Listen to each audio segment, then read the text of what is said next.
souhaite d'abord la bienvenue à cette session d'information et la session de lancement officiel du forum Europa Africa Investment qui aura lieu en octobre. C'est la 14e édition de notre forum. Nous avons déjà organisé plusieurs sessions ici en Belgique, en Afrique et bientôt on sera en Asie. Alors pour commencer, je vais me présenter. Donc, je suis Esther Michel, la présidente du groupe Crédassure. Et le groupe Crédassure est composé de 4 branches. Et parmi ces 4 branches, nous avons la partie Crédassure Nord-Sud. Crédassure Nord-Sud est une structure qui connecte le Nord au Sud. Nous accompagnons les investisseurs du Nord qui sont intéressés par l'Afrique. Pour accompagner ces investisseurs, nous sommes obligés de travailler en étroite collaboration avec les ambassadeurs. C'est pour cela que nous avons mis en place une plateforme de promotion de la diplomatie économique et culturelle africaine avec plus de 45 ambassadeurs et diplomates. Pour mieux servir nos investisseurs et nos entrepreneurs, les ambassadeurs sont là. Les ambassadeurs travaillent en étroite collaboration avec les agences de promotion des investissements de leur pays pour vous donner des informations complètes, pour vous décider à investir en Afrique. Au moment où les gens ont peur d'investir en Afrique, il y en a qui font des bonnes affaires en Afrique. Alors, ces entreprises-là seront là pour vous motiver, vous présenter leur success story de ce qu'ils ont déjà pu faire en Afrique. Alors, on va passer la parole à l'ambassadeur du Togo. Madame la Présidente, chère Excellence, chers les ambassadeurs, chers amis, chers collègues, je vous salue.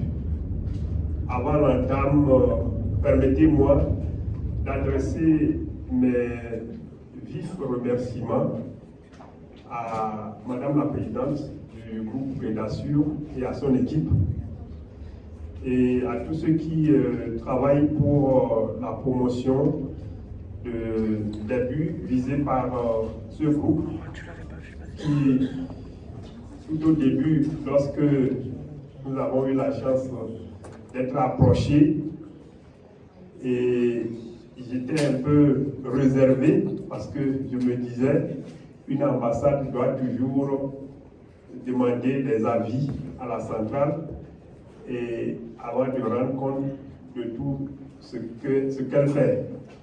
Mais elle nous a rassurés. Je voudrais dire, la présidente, qu'au-delà de tout, elle n'est pas à sa première expérience et qu'elle fera de cette sorte que nous ne serons pas déçus. Et en réalité, à la première interview, j'ai été rassuré que c'est du sérieux et c'est du bon travail et que cela va apporter un plus à nos pays. Je dis nos pays, pas du Sud, comme on le dirait, mais du Nord également, pour ne pas dire à tous les niveaux. Les questions de développement nous concernent tous. Et concernant mon pays, le Togo, vous savez, un pays, pour ceux qui ne le connaissent, je viens d'écouter l'ambassadeur du Burkina, c'est un grand voisin au nord du Togo. Et à l'est, nous avons le Bénin, et à l'ouest, nous avons le Ghana. Et au sud, nous avons l'océan. Et à ce niveau, nous avons un port en eau profonde qui fait desservir beaucoup de pays de l'Interland. En dehors des activités portuaires, il y a aussi la sécurité maritime. Vous aurez eu à écouter que le Togo a accueilli, il y a de cela 4 ou 5 ans, le sommet sur la sécurité maritime.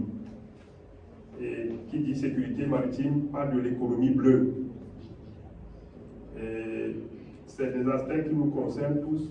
Lorsqu'on parle de l'économie bleue, on voit aussi au niveau de comment faire pour assainir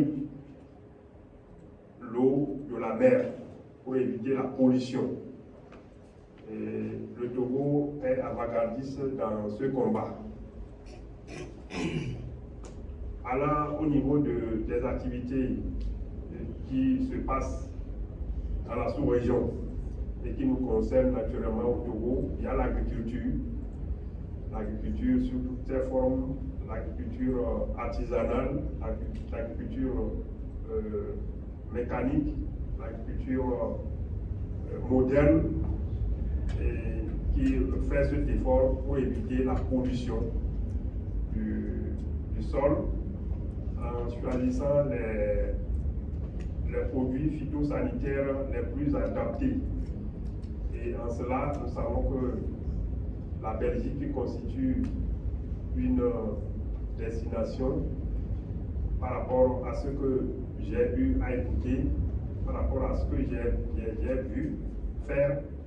C'est un bon exemple parce que nous sommes ici en Belgique et chacun doit prêcher pour sa chapelle. Donc la Belgique, pour moi, par rapport à ce que j'ai écouté à beaucoup de niveaux, il y a des partenaires qui m'ont approché et qui savent faire de l'agriculture bio un secteur très porteur. Je le dis, pas pour dire que l'Europe n'est pas encore que, c'est pas moi qui le dis, le cœur de l'Europe se trouve en Belgique. Je n'invente rien. Alors, à ce titre, comme nous sommes au cœur de l'Europe, nous devons exploiter les opportunités d'affaires. Et bientôt, ça s'annonce, il y a une activité qui va personnellement en novembre entre le Togo et la Belgique. Et nous n'excluons personne, d'autant plus que les questions de coopération sont souvent transversales. Si nous parlons de la Belgique, nous n'excluons pas les autres partenaires qui sont toujours avec nous. Je ne vais pas vous les citer. Mais dans ce grand groupe des ACP, nous connaissons bien, je ne vais pas parler à côté du secrétaire général qui vient de nous briefer. Nous sommes les deux pieds dans le groupe des ACP. Le Togo a été un pays marquant avec les accords de Lomé et qui évolue aujourd'hui avec l'accord de Samoa.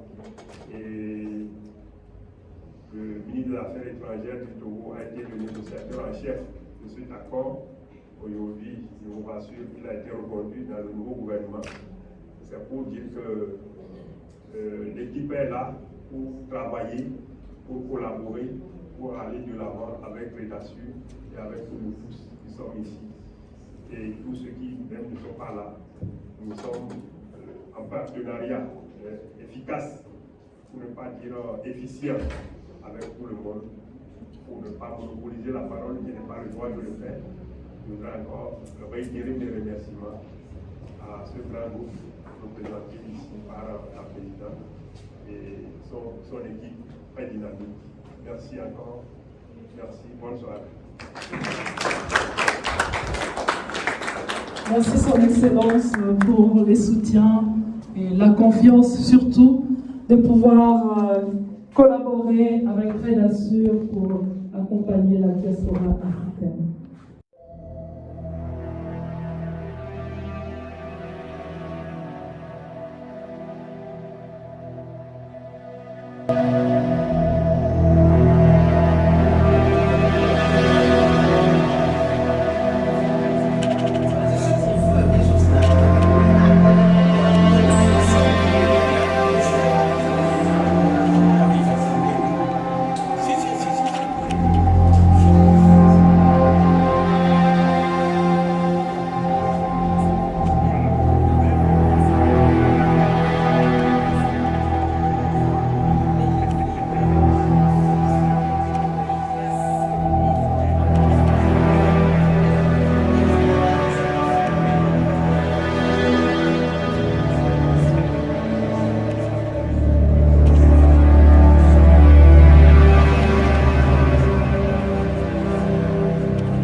voir qu'est-ce qui freine le développement du PME et comment les ambassadeurs peuvent être très impliqués dans le développement de l'accompagnement du PME.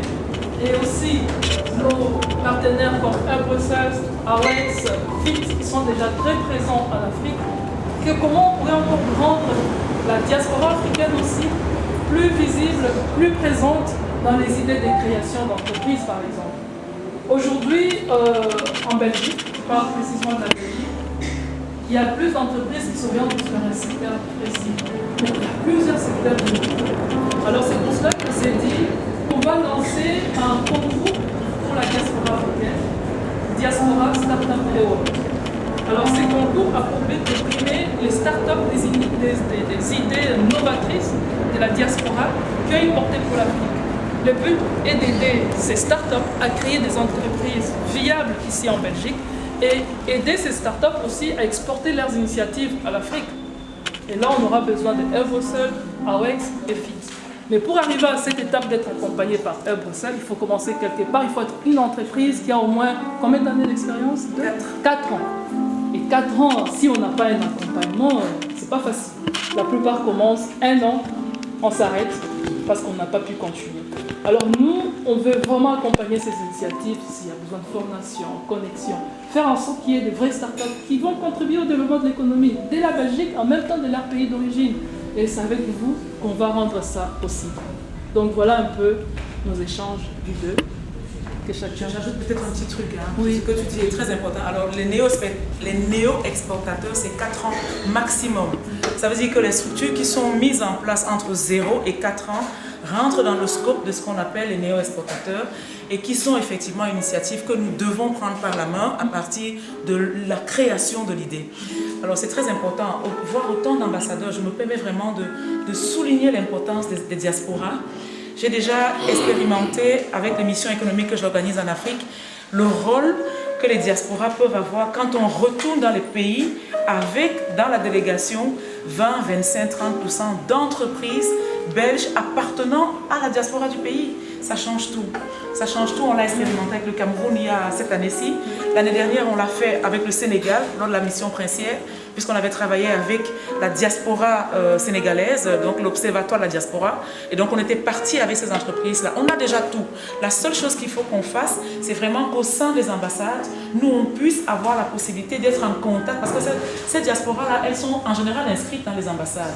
Les entreprises sont souvent reprises. Et comme ça, nous, on puisse savoir que quand on va travailler avec le Burkina Faso, par exemple, eh ben, il y a 40 entreprises belges issus de la diaspora burkinabé et qui sont intéressés de faire partie de cet écosystème-là.